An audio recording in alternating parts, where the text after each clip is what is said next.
નમસ્તે મિત્રો, આજના આપણા આ ખાસ શૈક્ષણિક સત્રમાં સૌનું સ્વાગત છે.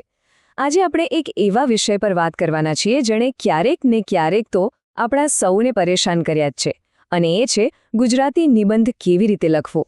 મારી સાથે આજે એક વિદ્યાર્થી મિત્ર પણ છે જેમના મનમાં આ અંગે બહુ બધા સવાલો છે. નમસ્તે સાહેબ.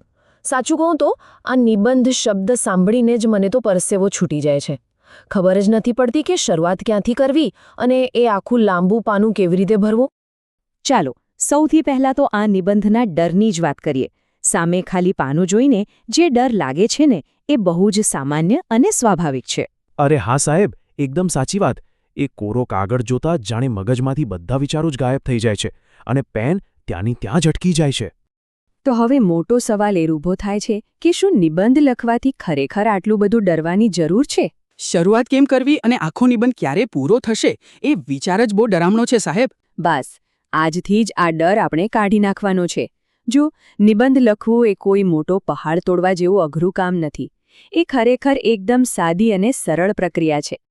શિક્ષક, અને આ પ્રક્રિયાને એકદમ સરળ બનાવવા માટે આપણે નિબંધના 3 મુખ્ય ભાગ વિશે સમજીશું. જો આપણે મોટા કામને નાના નાના ટુકડાઓમાં વહેંચી દઈએ ને તો કામ સીધું અડધું થઈ જાય. એટલે કે આખા મોટા નિબંધનું ટેન્શન એક સાથે લેવાના બદલે આપણે એને નાના ભાગમાં વહેંચી દેવાનો. બિલકુલ. કોઈ પણ નિબંધના મુખ્યત્વે 3 જ ભાગ હોય છે: પ્રસ્તાવના, વિષયવસ્તુ અને ઉપસંહાર. બસ આ 3 મજબૂત થાંભલા પર જ તમારો આખો નિબંધ ઊભો રહે છે. આ સાંભળવામાં તો બહુ જ સરળ લાગે છે સાહેબ. ફક્ત 3 જ પગથિયાં. પણ આ દરેક પગથિયામાં મારે લખવાનું શું હોય છે એ જરા સમજાવશો? ચોક્કસ. સૌથી પહેલા આવે છે પ્રસ્તાવના. આ આપણા નિબંધની એકદમ ટૂંકી અને આકર્ષક શરૂઆત છે. તમે કોઈ નવી વ્યક્તિને મળો ત્યારે પહેલા નમસ્તે કહીને પરિચય આપો છો ને? બસ એ જ રીતે અહીં વાંચનારને વિષયનો પરિચય કરાવવાનો છે. દાખલા તરીકે, જો મારો પ્રિય તહેવાર વિશે લખતા હોઈએ તો સીધું જ મને દિવાળી ગમે છે એવું લખવાને બદલે આપણા જીવનમાં તહેવારોનું શું મહત્વ છે એનાથી શરૂઆત કરી શકાય. અરે વાહ! સીધું વિષય પર કૂદી પડવાને બદલે પહેલા સરસ મજાનું બેકગ્રાઉન્ડ બાંધવાનું.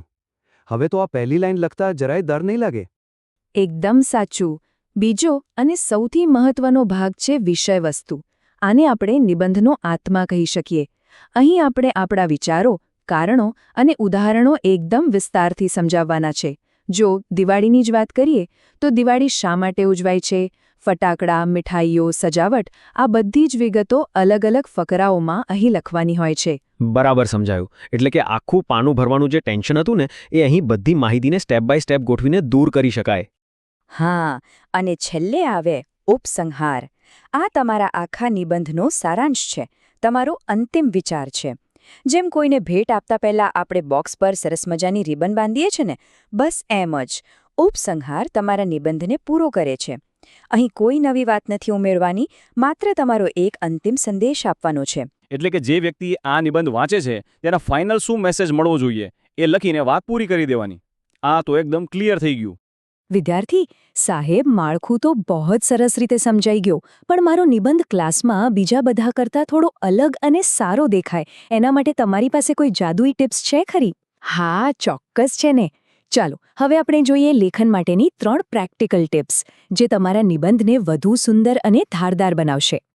શિક્ષક, આ 3 અદ્ભુત ટિપ્સ છે. પહેલી, રૂપરેખા બનાવવી. બીજી, સરળ ભાષાનો ઉપયોગ કરવો. અને ત્રીજી, કહેવતોનો ઉપયોગ કરવો. જો આ 3 વસ્તુઓ તમે અપનાવી લીધી ને તો સમજો કે તમે નિબંધ લખવામાં ક્યારેય પાછા નહીં પડો. સાંભળીને જ બહુ કામની લાગે છે. ચાલો ને સાહેબ જરા વિગતવાર સમજીએ. જુઓ, સૌથી પહેલી ટીપ છે રૂપરેખા, એટલે કે આઉટલાઇન બનાવવી. સીધો જ નિબંધ લખવા બેસી જવાને બદલે પહેલા એક રફ કાગળ પર તમારા મનમાં આવતા મુદ્દાઓ નોંધી લેવા જોઈએ. જાણે કે એક માનસિક નકશો બનાવી લેવાનો. આનાથી ફાયદો એ થશે કે તમે લખતી વખતે વચ્ચે ક્યાંય અટકી નહીં જાઓ અને બધા જ વિચારો એકદમ યોગ્ય ક્રમમાં ગોઠવાઈ જશે. અરે આ તો ખરેખર બહુ મોટી સેફ્ટી નેટ જેવું કામ કરશે. અગાઉથી બનાવેલા નકશાથી મારો અડધે અટકી જવાનો પ્રોબ્લેમ તો સાવ સોલ્વ થઈ જશે. બિલકુલ. હવે બીજી મહત્વની ટીપ છે સરળ ભાષા વાપરવી. ઘણાને એવો ખોટો ડર હોય છે કે સારો નિબંધ લખવા માટે બહુ જ અઘરા અને ભારેખમ શબ્દો વાપરવા પડે. પણ એવું જરાય નથી. નિબંધ હંમેશા એકદમ સરળ અને વાંચનારને આસાનીથી સમજાય તેવી જ ભાષામાં જ હોવો જોઈએ. હશ, મારી સૌથી મોટી ચિંતા દૂર થઈ ગઈ. મને એમ કે મારે ડિક્શનરી ગોખવી પડશે. હવે હું મારી સ્વાભાવિક અને રોજબરોજની ભાષામાં જ આરામથી લખી શકીશ. એકદમ સાચી વાત. અને હવે છેલ્લી ત્રીજી ટીપ છે કહેવતોનો ઉપયોગ. ભાષા ભલે સરળ હોય પણ તેમાં વજન અને સુંદરતા લાવવા માટે વિષયને અનુરૂપ કહેવતો કે સુવિચારો ચોક્કસ ઉમેરવા જોઈએ. દાખલા તરીકે, જો મહેનત વિશે નિબંધ લખતા હોઈએ તો સિદ્ધિ તેને જઈ વરે જે પરસેવે નાય.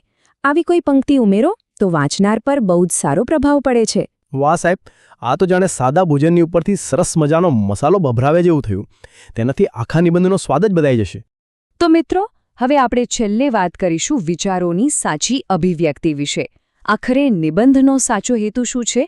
નિબંધને ક્યારેય પરીક્ષાના એક બોજા તરીકે ન જોવો જોઈએ.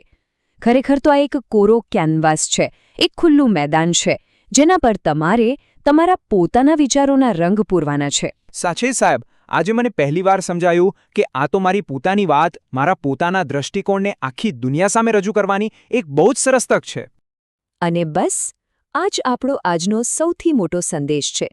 નિબંધ એ બીજું કંઈ નથી, પણ તમારા પોતાના વિચારની અભિવ્યક્તિ છે.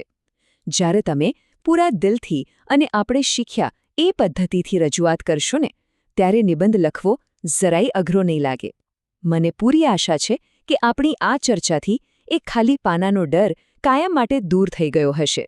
જી સાહેબ, હું હવે એકદમ આત્મવિશ્વાસથી ભરેલો છું અને મારો પહેલો નિબંધ લખવા માટે તૈયાર છું. ખૂબ ખૂબ આભાર. તો બસ હવે પેન ઉઠાવો, રૂપરેખા બનાવો અને શરૂઆત કરો. તમને સૌને ખૂબ શુભેચ્છાઓ. નવું શીખતા રહો. આવજો.